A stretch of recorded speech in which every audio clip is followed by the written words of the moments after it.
Voice of Indonesia. Dari Indonesia untuk dunia. SW 3325 kHz. Streaming www.voinews.id. Apa kabar pendengar? Jumpa lagi bersama saya Wahyu Setiobudi dalam acara VOI BizTalk, Inspirasi Bisnis Manajemen dan Kewirausahaan khusus bagi Anda UMKM Indonesia. Apa kabar Anda semua? Mudah-mudahan siaran ini menjumpai Anda dalam keadaan sehat, bersemangat, dan sukses selalu. Gimana nih para pendengar, tim-timnya yang ada di World Cup? Apakah juara? Kalau sudah menang, ini ya, terus semangat ya, yang tidak sampai tahap berikutnya juga mudah-mudahan tidak kecewa. Hari ini kita akan bicara banyak pendengar tentang bagaimana mentransformasikan usaha keluarga di dalam bisnis. Seperti kita ketahui bersama bahwa sebagian besar UMKM itu dimulai dari usaha keluarga yang memiliki karakter yang sangat khas, yaitu di mana pengendalian bisnis biasanya dilakukan oleh satu orang saja, yaitu family leaders, kemudian sering dianggap sebagai usaha yang tertutup karena tidak menghendaki orang lain masuk di dalam pengelolaan kritis di dalam bisnis, dan juga kadang-kadang dianggap tidak mengikuti perkembangan zaman.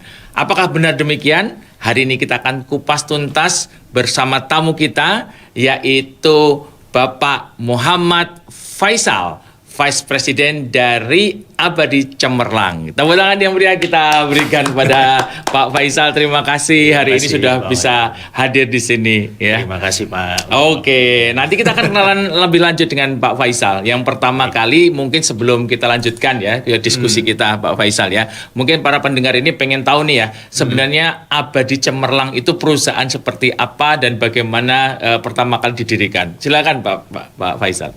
Oke, baik, terima kasih Pak Wahyu. Jadi saya menceritakan ya, Abadi Cemerlang itu adalah perusahaan independen marine surveyor yang sudah berdiri semenjak tahun 2002. Dan awal berdirinya itu adalah oleh Pak Alif, namanya. Beliau adalah seorang marine surveyor sebelumnya. Dan setelah beliau bekerja dan mendapatkan cukup pengalaman, akhirnya pada tahun 2002 beliau mendirikan PT Abadi Cemerlang. Nah, di sini perusahaan Abadi Cemerlang itu adalah kami bergerak di bidang investigasi perkapalan, Pak, kayak gitu. Jadi misalkan ada kecelakaan kapal, lalu ada juga kebutuhan mengenai ada owner ingin beli kapal, surveinya itu kita bisa lakukan seperti itu. Dan banyak kan memang kami lebih banyak di bidang asuransi perkapalan, Pak. Jadi kalau ada kecelakaan kapal, nah itu di situ kami diminta oleh asuransi untuk melakukan investigasi, lalu melihat kerusakannya apa saja, menilai kerusakannya besarnya berapa, dan juga biaya perbaikannya itu seperti apa. Oke. Jadi ini memang industrinya ini mudah dilihat oleh orang yang biasa ya. Betul. Kalau misalkan kita jualan food and beverage ya, pisang goreng gampang dilihat barangnya ya.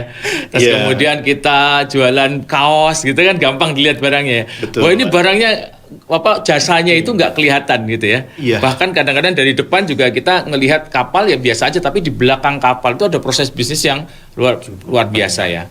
Oke, jadi kalau kita simpulkan Abadi Cemerlang ini bergerak di bidang asuransi kapal, membantu asuransi kapal di dalam melakukan penilaian dan nilai kapal. Kemudian kalau ada eksiden itu menilai, ini investigasi eksidennya kenapa, seperti apa, kerusakan kenapa gitu ya. Oke. Jadi kalau dilihat dari aktivitas-aktivitas yang dilakukan ya oleh Abadi Cemerlang ini apa saja di dalam sehari-harinya itu? Ya, dalam sehari-harinya perusahaan kami banyak melakukan survei untuk kecelakaan kapal, Pak. Kayak gitu. Jadi memang di Indonesia kita tahu ya, kita negara kepulauan, perairan, dan di Indonesia ada sekitar 14.000 kapal. Jadi mungkin dalam sehari potensi terjadinya kecelakaan kapal itu ada. Nah, makanya di situ asuransi kapal di Indonesia juga cukup banyak, cukup besar juga, Pak. Dan kami sebagai salah satu marine surveyor itu diminta oleh asuransi untuk melakukan survei ke kapal apabila ada kecelakaan kapal, melakukan interview, lalu memeriksa kapalnya itu sendiri, yang rusak itu apa saja, dan biaya perbaikannya berapa. Nah, itu yang banyak sehari-harinya kami lakukan. Dan juga terkait klien, kami juga tidak hanya dari asuransi lokal, asuransi internasional, dan PNI Club dari luar negeri itu kami juga banyak melakukan survei untuk mereka seperti itu. Ya. Nah, kalau kita lihat tadi didirikan oleh Bapak Alif Hastono ya, Iya. Pak Alif Hastono ya. Bisa ceritakan nggak itu sejarahnya gimana dulu kok Pak Alif itu bisa punya inisiatif untuk mendirikan asuransi ini di awal-awal itu seperti apa ya? Ya, jadi Pak Alif awalnya memang beliau banyak bekerja di bidang maritim di Indonesia, dan terakhir beliau bekerja sebagai marine surveyor, dan dari situ beliau melihat besarnya potensi perkapalan di Indonesia, Pak. Kayak gitu. Karena mungkin pada tahun 90-an perusahaan marine surveyor itu sangat sedikit di Indonesia. Bahkan penunjukan pun itu zaman dulu datangnya dari London, Pak, dari luar negeri. Gitu. Jadi kapalnya yang kita survei ini kapal besar-besar juga, Pak. Kayak gitu. Kapal-kapal luar negeri yang datang ke Indonesia, kalau terjadi accident itu kita juga survei. Nah, dari situ Pak Alif setelah bekerja beberapa tahun dan beliau memiliki beberapa pengalaman, dan akhirnya ya beliau mendirikan perusahaan Abadi Cemerlang ini tadinya sendirian dulu, Pak. Dikelola sendiri. Lalu seiring berjalannya waktu, setelah 20 tahun berdiri, akhirnya sekarang kami ada sekitar 20 karyawan lah di perusahaan kami. Jadi pada waktu dulu dimulai itu belum banyak marine surveyor Indonesia yang dipercaya oleh orang luar gitu ya? Betul sekali, Pak. Jadi memang masih sangat sedikit, dan pasti kalau ada kecelakaan itu ya hanya 1 atau 2 perusahaan lah mungkin di Indonesia. Bahkan mungkin cuma 1 pada tahun 90-an. Oke, baik. Nah, tadi kemudian Pak Faisal cerita mengenai pertama kali didirikan kan berarti basisnya adalah profesionalisme, kompetensi, itu produk-produknya sebenarnya produk intelektual kan ini ya. Betul, service, jasa yang berbasis pada knowledge, pengalaman gitu ya. Yang ini mungkin kejar orang lain sulit itu ya. Betul, Pak. Sangat teknikal sekali. Ya, betul. Nah, dengan kondisi seperti itu berarti kan Pak Alif pada waktu mendirikan itu sangat protektif pasti ya, sangat istilahnya itu ya, sangat peduli pada kualitas, sehingga kemudian mengembangkan perusahaan ini juga tidak sembarang orang bisa diajak bergabung ya. Nah, karakter pengembangan usaha ini seperti apa di awal-awal pendiriannya itu? Ya, betul sekali, Pak. Jadi memang perusahaan marine surveyor ini sangat bergantung kepada kualitas dan servis ya, dan bisa dipercaya. Makanya kami sangat independen, tidak memihak pihak manapun. Itu yang paling penting di dalam industri ini. Nah, di Abadi Cemerlang sendiri pada awalnya memang Pak Alif kebanyakan melakukan survei sendiri. Beliau yang membuat report ya, pelaporan mengenai hasil survei itu sendiri. Lalu seiring berjalannya waktu memang Pak Alif itu merekrut surveyor, Pak. Jadi yang melakukan survei ke kapalnya mungkin sudah direkrut beberapa orang, tapi pada akhirnya yang melakukan final review itu ada di Pak Alif sendiri, kayak gitu. Supaya betul Pak Wahyu tadi menjaga kualitas, Pak. Karena itu yang paling dibutuhkan dalam industri ini. Iya. Kalau kita coba untuk lihat dalam konteks yang lebih besar ya, sebenarnya karakter ini khas juga di berbagai macam perusahaan yang lain ya. Betul. Bahkan untuk misalkan makanan aja nih ya, saya lihat ada beberapa misalkan contoh ya, ini restoran seafood misalkan. Ketika dia sudah berkembang makin gede, tetap si owner ini nggak percaya nih sama yang melakukan gitu ya. Iya. Bahkan kadang-kadang makanan tuh mesti dicek dulu gitu kan, quality controlnya tidak bisa diserahkan pada pihak luar gitu ya. Betul. Nah, hal seperti ini ternyata memang normal ya di dalam perusahaan yang dibesarkan oleh UMKM, yang dibesarkan oleh semangat entrepreneurship pribadi. Gitu ya. Karena kalau kita lihat memang perusahaan ini kan nampaknya sering dipandang sebagai kayak baby gitu ya. Jadi baby itu ya diurusin, kalau dia membesar ini anak saya gitu, sehingga keinginan untuk sharing dengan orang lain, memberikan porsi pada orang lain itu kecil gitu ya. Betul. Nah, ini apa terjadi juga di teman-teman di Abadi Cemerlang pada waktu awal-awal itu? Ya, betul Pak Wahyu. Jadi di Abadi Cemerlang pada awalnya memang semua final review itu ada di Pak Alif sendiri sebagai direktur dan juga prinsipal. Namun seiring berjalannya waktu, sudah mulai didelegasikan oleh beliau seperti itu. Tapi memang itu butuh waktu yang lama, Pak. Untuk bisa 10 tahun lebih harus berpengalaman, memang benar-benar pegawai itu paham betul apa yang dikerjakan dan memang sudah dipercaya juga seperti itu. Tapi memang betul pada awalnya semua dikerjain sendiri, Pak. Jadi harus benar-benar menjaga kualitas dari servis yang kita berikan. Ya. Nah, ini Pak Arif nih, Pak Faisal ya. Jadi salah satu hal yang khas juga pada waktu kalau di awal pendirian perusahaan itu kan memang konsepnya leadership ya. Jadi saya harus bisa banyak hal. Tapi dia akan kemudian jadi agak sedikit keteteran ketika volume bisnisnya itu membesar gitu ya. Ketika volume bisnis membesar kan pekerjaan administrasinya jadi banyak nih. Bikin invoice, marketing gitu kan, bikin database, nyatet, nagih. Itu semua kan jadi administrasinya banyak nih. Nah, prosedurnya seperti apa pada waktu di awal-awal Abadi Cemerlang ini untuk terjadinya seperti itu ya?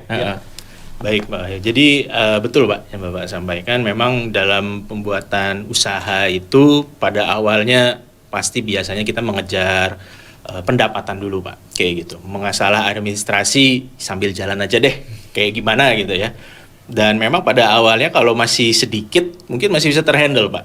Namun memang terus seiring berjalannya waktu, perusahaan semakin besar, order juga semakin banyak. Itu lama-kelamaan menjadi permasalahan administrasi di perusahaan kami kayak gitu. Jadi banyak proses dari reporting lalu juga dari finance itu yang masih kurang maksimal seperti itu, Pak. Jadi mungkin ada invoice yang tidak tertagih atau apa ya, itu ada. Jadi karena semua itu dikerjakan sendiri mungkin, Pak ya. Jadi tidak ada waktu untuk memanage bagaimana sih administrasi yang lebih baik, apa gimana untuk mengawasi juga.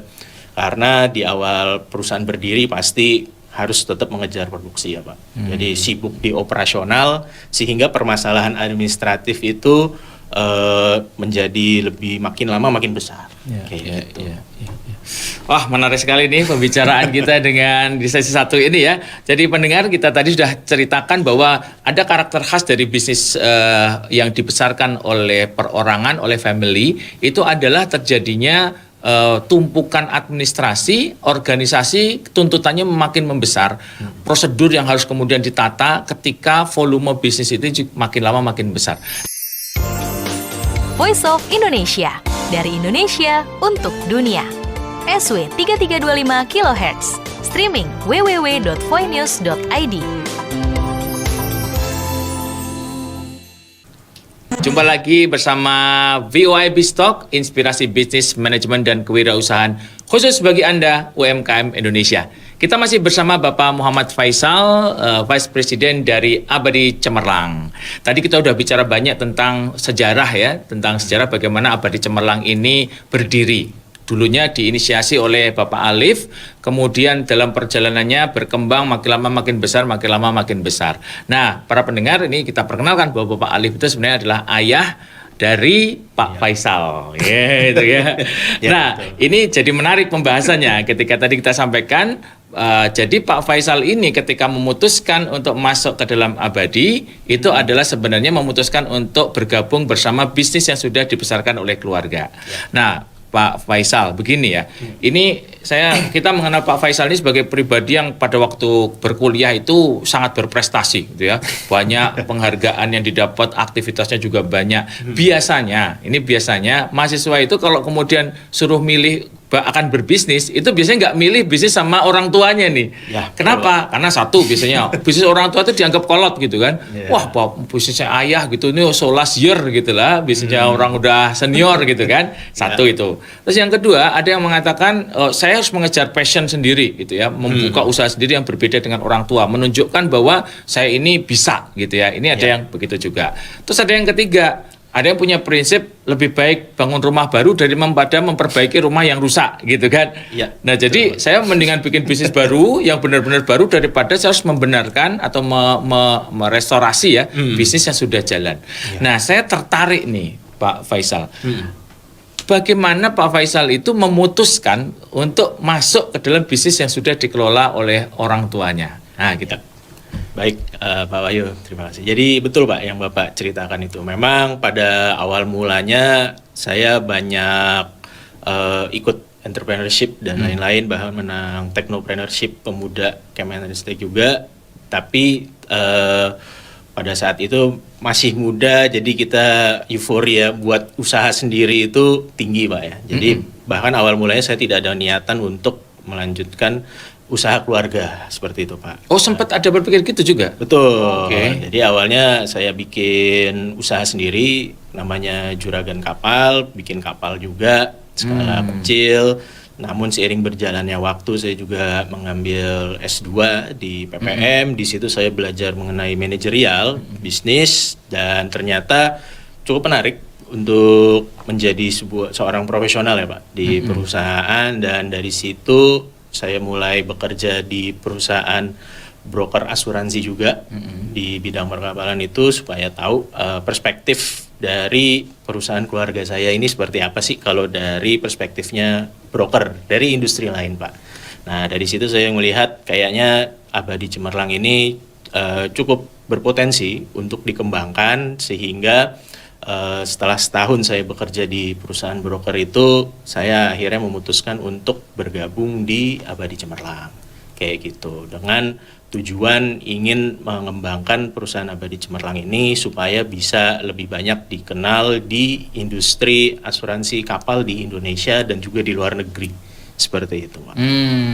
Tapi berarti sempat memikirkan ya, memutuskan untuk buka usaha sendiri aja. Iya, Kalau betul. tadi yang disampaikan Pak Faisal, kenapa memilih bersama Abadi? Terus pertanyaan saya, kenapa kok tidak memilih buka sendiri? Nah itu alasannya gimana?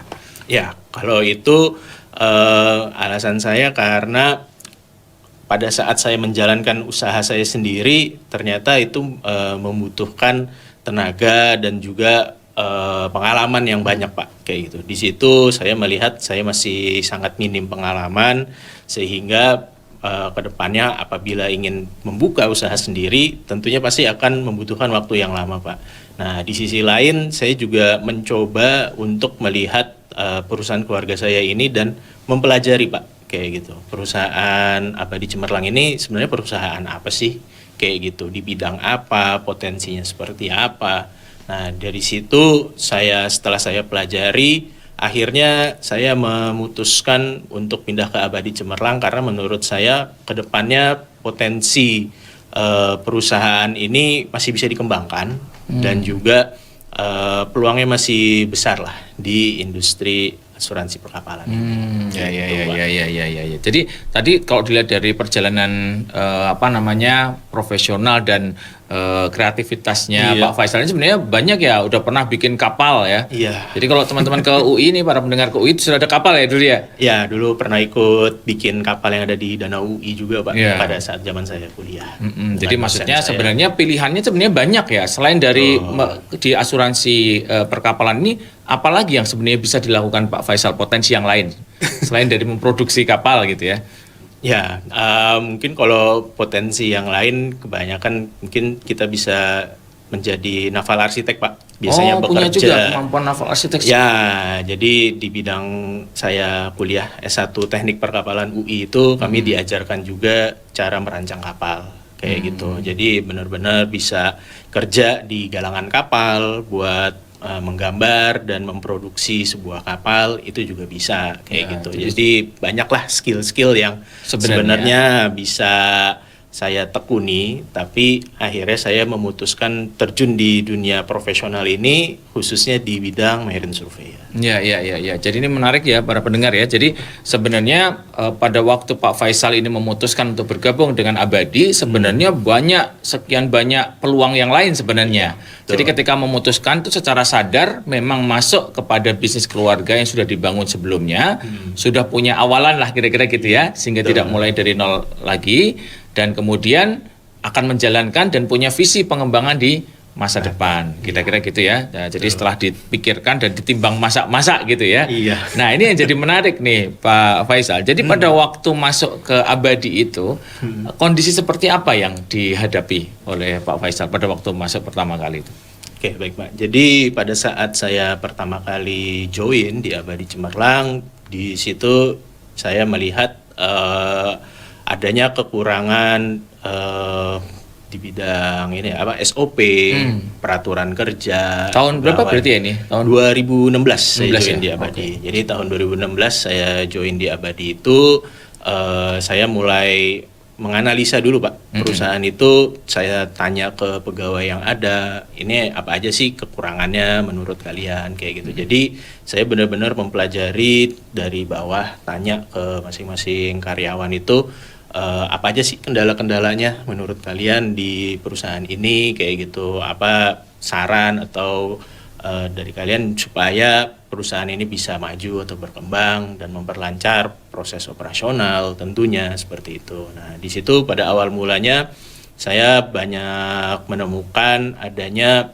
sistem operasional yang masih kurang efektif dan efisien, Pak. Seperti itu. Dan selalu titik beratnya itu ada di Pak Alif sebagai direkturnya, sebagai final reviewernya, dan juga proses administrasinya juga yang masih lama, istilahnya masih old school lah Pak, kayak gitu. Bahkan mungkin kita invoicing itu masih dikirim lewat pos, harusnya kan kita email gitu ya. Kita tanya ke klien ya, lebih prefer di pos apa di email gitu kan, karena sekarang sudah zamannya email kayak gitu. Jadi pada saat awal saya masuk itu masih banyak proses-proses operasional dan manajemen yang ya mungkin masih bersifat old school lah, kira-kira seperti itu. Oke. Jadi yang dilakukan pertama kali adalah masuk dulu, melakukan analisis dulu ya, mengetahui posisi sekarang itu seperti apa gitu ya. Betul. Nah tentu dengan alat-alat atau alat analisis yang modern ya, kita pisahkan lagi marketingnya seperti apa gitu ya, kemudian human capital managementnya, terus kemudian operationnya itu dilakukan ya oleh Pak Faisal ya. Betul. Terus kemudian setelah itu kemudian baru tahu permasalahannya di mana. Ternyata tadi SOP yang belum terstandar, kemudian penggunaan alat-alat digital itu yang belum full ya, padahal sebenarnya bisa menjadi enabler kan ini ya. Yes, terus kemudian tadi juga ada permasalahan dengan pendelegasian ya, karena approval itu semacam apa bottleneck lah gitu ya, dengan adanya bottleneck itu gitu ya yang terjadi dilakukan itu. Nah tentu pada waktu itu Pak Faisal pasti punya rekomendasi, saran atau apa keinginan untuk mentransformasi menjadi suatu bentuk yang baru ya perusahaan ini. Nah apa Pak yang waktu itu dipikirkan untuk dirubah gitu? Oke, baik Pak. Jadi untuk menjadi perusahaan yang lebih baik lagi, awalnya saya menyusun strategi itu adalah memperbaiki internal dulu Pak, sebelum kita ke eksternal kayak gitu. Karena dari usaha yang saat itu berjalan, kita ada order tetap ada kayak gitu kan. Tapi ya itu tadi internalnya kita perbaiki dulu kayak gitu. Karena saya berpikir apabila internalnya tidak diperbaiki dahulu, nanti kita udah ke marketing ya, keluar ke eksternal, order itu banyak, tapi di internalnya berantakan, yang ada reputasi perusahaan jadi jelek kayak gitu. Makanya saya memperbaiki internal dulu, mulai dari sistem operasionalnya, SOP, peraturan kerja, SDM-nya juga kita kasih arahan semua segala macam supaya bisa berjalan dengan efektif dan efisien dan tidak terjadi bottleneck tadi Pak. Tuh di final reviewernya. Nah, jadi saya berusaha untuk mengembangkan SDM-nya supaya pada saat nantinya setelah survei dan melakukan pelaporan itu tidak terlalu banyak yang harus direview atau diubah oleh final reviewer seperti itu. Nah, jadi awal mulanya seperti itu. Jadi saya memperbaiki internal dulu, setelah semuanya berjalan dengan baik, efektif dan efisien, lebih rapih administrasinya juga, barulah saat-saat ini, sekarang ini saya keluar nih Mbak, istilahnya marketing. Perkenalan kembali Abadi Cemerlang ke klien-klien kami. Wah, ini ibaratnya turun mesin ya. Turun mesin ya. Kalau apa mobil turun mesin, di-tune up dulu. Jadi makin apa istilahnya makin lancar, tokcer gitu ya. Tokcer masuk ke mobilnya baru sekarang siap untuk digas gitu kira-kira ya. Betul, Pak. Wih, keren ya. Jadi oke.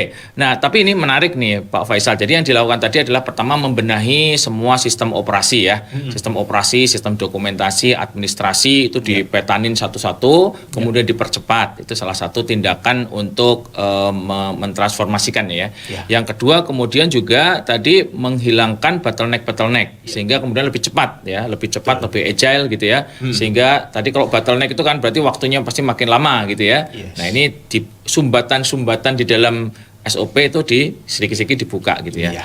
Nah, masalahnya gini nih, seringkali kita melihat tindakan-tindakan yang seperti itu di perusahaan, terutama perusahaan keluarga itu ya, itu biasanya akan mendapatkan resistensi tuh, Pak Faisal.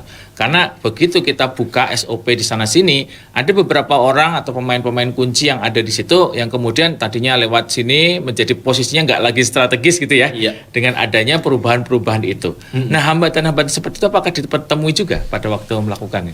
Ya, betul Pak Wahyu. Jadi hambatan-hambatan di perusahaan pada saat melakukan transformasi itu memang ada, Pak, kayak gitu. Jadi memang terutama pada SDM ya, di mana mereka harus mempelajari lagi, harus terbiasa dengan hal-hal yang baru. Mungkin memang sudah nyaman dengan hal yang lama seperti itu, tentunya harus beradaptasi dengan sistem yang baru. Dan dari situ kita bisa melihat mana yang masih bisa bertahan, mana yang sudah tidak kuat apa gimana atau tidak mau mengikuti sistem yang baru, tentunya akan tersingkir sendirilah kayak gitu. Nah, jadi pada saat itu memang banyak trial error, Pak.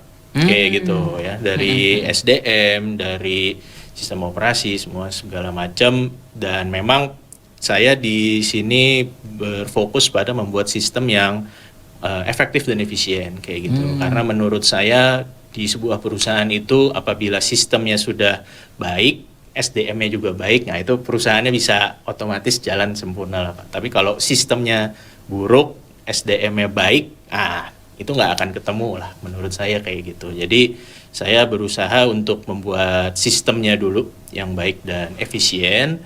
Setelah itu established, memang diikuti juga dengan SDM yang ada, dan alhamdulillah sekarang sudah bisa catch up lah, Pak, SDM yang ada untuk bisa mengikuti sistem operasi yang ada di perusahaan. Iya, menarik ya. Jadi kayak ketika Pak Faisal masuk di organisasi itu seperti suntikan darah segar lah gitu ya. Iya. Membawa wawasan baru, membawa konsep baru, praktek best practices ya, praktek terbaik di tempat lain masuk ke situ gitu ya. Nah, tapi memang ini konsep yang normal nih, kalau orang ditransfusi darah bisa jadi terjadi koagulasi ya, maksudnya tubuhnya itu kadang-kadang suka nggak nerima juga, tinggal kuat-kuatan nih ya Pak Faisal ya. Nah, jadi posisi kita seberapa kuat kita untuk mendorong transformasi itu. Nah, pernah mengalami tantangan-tantangan yang kemudian secara emosional membuat kita tertekan nggak Pak Faisal di dalam proses itu? Misalkan kok ini sulit, apa ada frustasi gitu karena kok nggak cepet jalannya itu. Pernah mengalami seperti itu juga nggak ya Pak? Ya, pernah Pak. Jadi hambatan yang membuat saya cukup frustasi itu adalah memang lamanya waktu untuk kita beradaptasi dan melihat hasilnya, Pak. Oh, ada delay. Iya. Oh, gitu. Betul juga, betul ya. Jadi memang dari segala macam trial error itu dalam kita mencari proses, mencari formulasi sistem yang efektif dan efisien itu butuh waktu, Pak. Kayak gitu. Dan di situ saya pelajaran berharga saya adalah proses itu tidak ada yang instan. Kayak gitu. Hanya mie aja yang instan. Iya, betul Pak. Jadi butuh proses, butuh waktu, pelan-pelan, semua segala macam kita evaluasi, kita perbaiki lagi, sehingga kita menjalankannya juga kita harus melihat SDM yang ada juga Pak. Kayak gitu. Jadi jangan terlalu memaksakan juga, sehingga SDM yang bagus ini jangan sampai mereka keluar atau kurang suka bekerja di perusahaan. Nah, jadi banyak hal-hal yang harus diperhatikan pada saat kita melakukan transformasi itu, Pak Wahyu. Iya. Ini menarik karena memang ini yang disebut dengan learning curve itu. Yes. Jadi perusahaan itu misalkan kita jualan pisang goreng misalkan ya. Itu kalau ketika kita buka kedai pisang goreng yang pertama, gorengan pertama, kedua, ketiga itu nggak bagus, itu pasti jelek itu. Karena banyak orang bisa bikin pisang goreng ya enak, itu kalau sedikit. Kalau begitu dia bikin pisang goreng itu 2 kilo, 3 kilo, itu urusannya lain tuh. Biasanya pertama, kedua, ketiga itu pisang goreng itu nggak bagus. Entah kematangan, gosong, segala macam. Untuk bisa dapat pisang goreng yang pas, itu dia butuh perjalanan panjang dicoba suhunya sekian, prosesnya naruh pisangnya di mana segala macam ya. Sehingga kemudian terjadi learning curve, pembelajaran. Nah, pembelajaran ini sebenarnya nggak bisa di bypass oleh perusahaan lain. Orang bisa masuk dalam satu industri, tapi dia nggak bisa langsung perform karena untuk dia harus punya waktu panjang untuk melakukan proses tadi yang disebut dengan trial and error gitu ya, atau trial and learn. Dicoba belajar, coba belajar. Nah, tapi Pak Faisal tadi mengatakan ada proses di mana kadang-kadang frustasi karena trial and learn tadi nggak langsung kelihatan hasilnya. Jadi begitu kita kelihatan hasil sekian bulan gitu, wah ternyata salah, berarti berubah lagi gitu ya. Wah, jadi tadi teman-teman sekalian ini para pendengar luar biasa ya. Jadi diperlukan banyak hal ya. Yang pertama tadi kemampuan konsep ya, pemahaman, pengetahuan best practices di tempat luar seperti apa. Terus juga ketetapan hati tadi ya, supaya kita itu sebagai pribadi yang mampu itu terus mendorong proses transformasi itu. Karena orang melihat pada kita ya, kalau kita kemudian lemes, ngelokro, kelihatan kurang semangat, orang juga ngelihatnya wah ini tidak percaya, ada ragu-ragu dengan jalannya gitu ya. Oke, menarik sekali. Nah, bagaimana Pak Faisal meyakinkan ya teman-teman tadi bahwa ini yang dilakukan ini adalah arah terbaik, bukan sekedar ini ngacak-ngacak proses aja, atau ini banyak pekerjaan tambahan ini yang sebelumnya saya udah kaki jadi kepala jadi kaki, sekarang ditambahin lagi suruh ngerjain ini gitu. Nah, bagaimana meyakinkan itu Pak di dalam? Ya, jadi salah satu cara saya untuk itu saya juga sering melakukan meeting rutin Pak ya, diskusi rutin juga kayak gitu. Saya setiap 3 bulan melakukan evaluasi juga terhadap pegawai, karyawan, meminta pendapat mereka juga kayak gitu. Gimana menurut kamu perusahaan ini sekarang, apakah tambah banyak ordernya? Apakah menurut kamu dalam bekerja menjadi lebih efektif dan efisien kayak gitu? Apa aja sih yang kurang? Apa aja sih yang membuat kamu kurang nyaman atau nyaman bekerja di Abadi kayak gitu. Nah, itu saya melakukan evaluasi setiap 3 bulan sekali Pak. 3 bulan sekali ya. Karena dari evaluasi itu kita benar-benar tahu ya, dari SDM yang ada itu kebutuhan mereka seperti apa, dan kemauan mereka seperti apa, cita-cita mereka seperti apa. Karena kami di Abadi itu perusahaan juga melihat potensi kedepannya saja, kayak gitu. Jadi tidak hanya melihat pekerjaan yang dilakukan, tapi kedepannya kita pingin maju bareng dengan karyawan Pak, kayak gitu. Sama-sama sukses. Luar biasa ya. Jadi yang dilakukan sebenarnya lebih pada membuka komunikasi itu ya. Karena ini yang paling penting sebenarnya, punya frekuensi yang sama gitu ya. Beresonansi antara keinginan visi kita bahwa ini adalah visi bersama ya, namanya shared vision ya. Membangun visi bersama antara owners dengan anak buah, dengan para partner ya di dalam bisnis itu, sehingga ini menjadi arah bersama. Ini kadang-kadang mungkin yang memang agak sulit dilakukan pada waktu perusahaan keluarga ini sangat dominan satu orang ya. Ketika terjadi misalkan di dalam organisasi kita ya, ini dimanapun tempatnya, ketika ada satu orang yang memang sangat dominan, biasanya karyawan ini pilihannya tinggal stay atau leave aja, karena dia nggak bisa speak up dengan bosnya gitu kan. Jadi saya hanya kerja aja. Nah, tapi dengan adanya dibuka kanal komunikasi itu, semua orang merasa bahwa ini sense of ownership-nya mungkin jadi lebih tinggi. Ya. Menarik sekali. Jadi memang di situ setelah evaluasi itu kita juga ada evaluasi tahunan. Jadi kita bersama bisa melihat ya pertumbuhan dari perusahaan, dan saya juga menyampaikan pada saat saya visit ke klien, nanya bagaimana servis Abadi, klien juga happy kayak gitu. Jadi karyawan makin semangat lah kayak gitu dalam bekerja, dan istilahnya tidak ada tumpang tindih dalam pekerjaan di kantor gitu sih Pak. Pak Faisal, setelah Pak Faisal masuk ke Abadi kemudian sampai dengan sekarang, bagaimana keadaan pertumbuhan perusahaan setelah ditransformasi itu Pak? Ya alhamdulillah setelah saya bergabung kurang lebih udah 5 tahun, saat ini Abadi Cemerlang ya makin cemerlang Pak. Sesuai dengan namanya ya. Sesuai dengan namanya ya. Jadi kami banyak berkenalan dengan klien-klien baru, asuransi lokal maupun internasional juga mulai banyak menggunakan Abadi kayak gitu. Karena memang di industri marine surveyor di Indonesia kita kompetitor ada, tapi yang Abadi Cemerlang ini perusahaan lokal Pak. Oke. Perusahaan luar negeri di Indonesia pun yang di bidang marine surveyor ada. Tapi ya kita sebagai surveyor lokal jangan sampai kalah juga lah sama dari yang luar negeri kayak gitu. Jadi kita harus bisa membuktikan bahwa perusahaan di Indonesia itu marine surveyor ada loh yang bisa memiliki kualitas seperti surveyor internasional. Seperti itu, Pak. Jadi bisa kita katakan Abadi sebagai salah satu marine surveyor lokal yang terbaik lah Ya, di Indonesia lah. Ya, gitu ya. Salah satu main yang baik. Oke.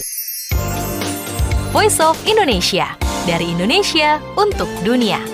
SW 3325 kHz, streaming www.voinews.id. Kita kembali lagi bersama Pak Muhammad Faisal, Vice President dari Abadi Cemerlang. Kita tadi bicara mengenai transformasi bisnis keluarga. Tadi kita bicara banyak mengenai bisnis keluarga yang kemudian diinjeksi oleh darah muda, darah baru, kemudian terjadilah transformasi perbaikan sistem operation, kemudian human capital, pengukuran keberhasilan, dan tadi kita juga bicara mengenai konsep try and learn di dalam transformasi perusahaan ini. Nah, kita akan lanjutkan perbincangan kita Pak Faisal ya. Nah, ini kan tadi kan pengalaman Pak Faisal tadi yang ketika masuk perusahaan keluarga kemudian bisa bertransformasi menjadi organisasi yang mumpuni lah ya selama lebih dari 20 tahun, sekarang 6 tahun terakhir ya transformasinya. Nah, ini tentu akan dilihat oleh para pendengar ini sebagai opportunity baru gitu ya. Jadi kadang-kadang kita tidak harus memikirkan untuk membuka usaha sendiri, tapi usaha orang tua mungkin ya, yang kelihatannya kecil tapi tidak adaptif ya dengan baru. Kadang-kadang dengan keahlian kita itu kita bisa angkat ya, menjadi titik ungkit di era baru ini gitu ya. Nah, teman-teman, apa nih saran kita Pak Faisal kepada para pendengar ini? Kan ini sedang pada posisi di mana saya mau bikin usaha tapi nggak punya aset, nggak punya usaha. Nah, ini seperti apa posisi perspektif Pak Faisal terhadap usaha keluarga? Ya, jadi saran saya untuk kaula muda juga Pak ya, apabila ada pilihan melanjutkan usaha keluarga atau bikin bisnis baru itu mungkin bisa dipelajari dulu mengenai bisnis keluarga yang ada kayak gitu. Jadi jangan dianggap melanjutkan bisnis keluarga itu mungkin sebuah kewajiban ya kayak gitu. Jadi kita bisa mulai coba cari tahu dulu kayak gitu. Mungkin memang pada awalnya kita nggak ada passion atau minat ke bisnis keluarga tersebut kayak gitu. Tapi dari pengalaman saya kita bisa mencari tahu dulu lah kayak gitu. Kira-kira bisnis ini di bidang apa sih?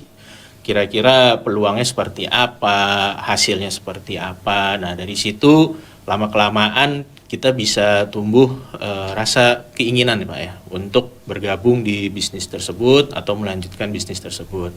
Dan juga selain mempelajari, saya menyarankan juga banyak berdiskusi Pak, banyak bertanya dengan family leadernya di situ.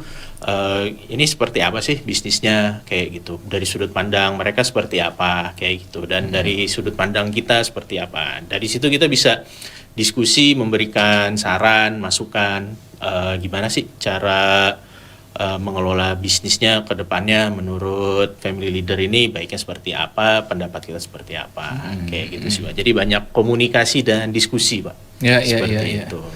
Terus jangan sombong juga ya Pak Faisal, anak-anak muda ini sombong nih. Bisnis bapaknya apa? Warteg katanya. Wah, warteg. Wah, apa itu bisnis warteg? Dia kan pengennya kan kayak coffee shop, kafe segala macam, ini warteg gitu ya. Tapi kalau kita lihat sekarang ini fenomenanya justru ada waralaba warteg kayak franchise Bahari, warteg Bahari yang di franchise kan kemudian sekarang menjadi berjamur ya, blooming lah sekarang ini ya, warteg-warteg itu ya. Jadi sebenarnya bukan masalah bisnisnya ya, tapi bagaimana kita mengelola bisnis itu dengan cara pandang baru, sesuaikan dengan zaman, ini bisa nanti kemudian akan terangkat ke sana gitu ya. Betul. Jadi justru disitulah sebenarnya peran kita. Jadi bisnis yang kita lihat orang tua kita itu mungkin masih zaman dulu, itu sudah menghidupi kita loh sampai sekarang ya. Ada yang kuliah sampai itu gara-gara bisnis orang tuanya gitu kan, nyewain motor, kontrakan segala macam. Iya. Nah kita pikirkan bisa nggak ya kontrakan itu jadikan kontrakan modern? Nah, gitu kan? Betul, dikembangkan lagi, Pak. Dikembangkan, bikin platformnya kan gitu ya. Iya. Nah, jadi cara berpikir kita itu justru itu ya. Jadi bagaimana resources yang kita punya itu kita gabungkan, kita sinergikan dengan perjalanan yang sudah lama ini, kemudian sehingga terjadi sinergi gitu ya. Jangan dilihat minus gitu ya. Oh, ini yang bisnis lama, enggak selalu begitu. Ya bisnis itu enggak selalu harus kalau kita anak muda pinter IT bikin apa namanya itu startup. Wah, itu enggak harus selalu begitu ya. Pak, iya. Enggak selalu begitu. Oke, baik. Nah, kadang-kadang begini nih. Kadang-kadang kendalanya itu bukan hanya pada sistem bisnis atau model bisnis gitu, Pak Faisal, tapi lebih pada komunikasi dengan orang tua. Kadang-kadang gini ya, anak-anak itu mikirnya, teman-teman ini mikirnya gini, setiap hari kan kalau ini saya udah dinasihatin orang tua. Nah nanti kalau saya masuk bisnis nanti dinasihatin lagi. Di bisnis saya nggak bisa bebas karena nanti ketemunya bapak lagi gitu ya. Nah itu yang terjadi gimana kalau antara Pak Faisal dengan Pak Alif ya, ketika berkomunikasi itu seperti apa gaya komunikasinya? Tentu kan kita harus ngikutin juga ya, gaya berkomunikasi orang tua, sementara kita juga pengen mengembangkan diri. Nah mencari kesetimbangannya seperti apa Pak Faisal? Oke, kalau saya dengan ayah saya itu kami sering berdiskusi ya Pak mengenai permasalahan-permasalahan yang ada di perusahaan, lalu kita coba cari bareng solusinya seperti apa, dan yang terpenting itu adalah kita sepakat bareng nih Pak. Oke, ada permasalahan ini, solusinya seperti ini, kita coba seperti ini ya. Oke, kayak gitu. Jadi pada saat berdiskusi itu kita juga tidak terlalu memaksa. Kita juga saran kita juga diberikan komen atau kritik dari orang tua juga, dari mereka, sudut pandang mereka seperti apa. Nah dari situ kita dapatlah formula yang menurut kita ya terbaik lah di tengah-tengahnya, win-win solution ya Pak, seperti itu. Karena kalau kita juga terlalu memaksakan apa yang kita inginkan untuk perubahan itu jadinya bisa jadi lebih fatal, malah tambah masalah, istilahnya seperti itu gitu. Jadi kalau saya sama ayah saya kita banyak berdiskusi Pak, komunikasi, dan kalau saya lebih cenderung prefer kita secara bertahap aja kayak gitu. Jadi nggak semua masalah kita selesaikan di dalam satu diskusi, dan juga prosesnya itu ya bertahap tadi kayak gitu. Seperti yang saya sampaikan, dalam mengelola bisnis itu tidak ada yang instan kayak gitu. Jadi kita butuh proses, waktu, pelan-pelan satu-satu kita perbaiki sehingga hasilnya bisa maksimal Pak dalam transformasinya. Gitu. Oke, luar biasa ya. Jadi konsep komunikasi yang harmonis ini yang penting ya. Dan saya juga sebenarnya percaya sekali Pak Faisal bahwa sebenarnya komunikasi ini nggak dibangun 1-2 hari. Sehingga kalau sekarang komunikasi ini produktif sehingga bisa mengangkat perusahaan, sebenarnya ini adalah hanya buah dari hubungan baik yang sudah dibangun antara anak dan orang tua selama masa yang panjang sampai sekarang. Oke, menarik sekali ya pembicaraan kita hari ini, para pendengar sekalian, luar biasa. Hari ini kita bicara mengenai bagaimana teman-teman yang muda bisa masuk dalam perusahaan keluarga untuk melakukan transformasi bisnis kita menjadi lebih baik. Tadi Pak Faisal sempat menyampaikan bahwa kita perlu lihat dulu passion kita, memahami diri kita, kemudian kita cek dulu usaha keluarga itu seperti apa, prospek masa depannya seperti apa, kondisi yang sekarang seperti apa. Kemudian kita siap masuk ke dalam bisnis keluarga, dan kemudian kita lakukan analisis, dilakukan secara bertahap, injeksi dengan konsep-konsep pengelolaan modern yang mungkin kita bisa belajar dari berbagai macam sumber saat ini. Terima kasih atas perhatian para pendengar sekalian. Mudah-mudahan siaran hari ini bermanfaat dan kita bisa mewujudkan UMKM Indonesia yang kuat, sinergis, dan berdaya. Sampai jumpa minggu depan. Voice of Indonesia, dari Indonesia untuk dunia. SW 3325 kHz, streaming www.voinews.id.